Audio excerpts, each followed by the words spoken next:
It's like so many people said Maharaj never answered the question. Like I heard the questioner asked and Maharaj didn't answer it. But Maharaj was answering the invisible listener, not the one that formed the question. Yeah. The person, the personality, the mind created question was not necessarily what was being answered. Or Maharaj doesn't talk to a person. Yes. Because he does not see people. Yeah.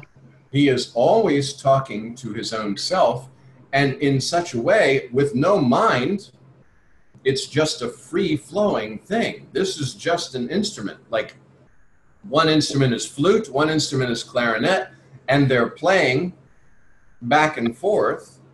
One of them is believing that they're speaking and listening and the thought process and forming thoughts, and the other one knows that it's not true.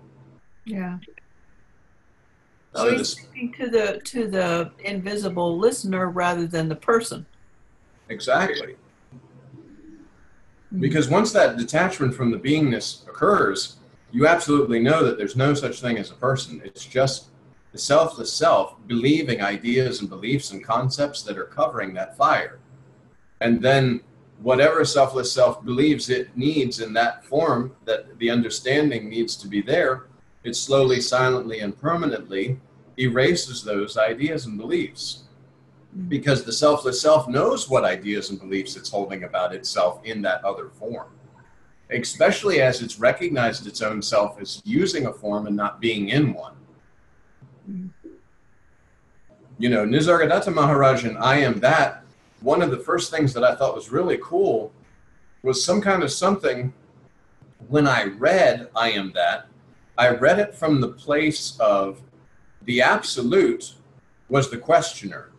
The absolute that was like covered with a little bit of stuff was asking the absolute that was clear and qualityless, its own same self, but like talking, and it would say, I have these family problems, and this one would say, well, family problems and spiritual problems, but because those are ideas and concepts and beliefs that were held in that one form of the absolute, believing itself to be a person.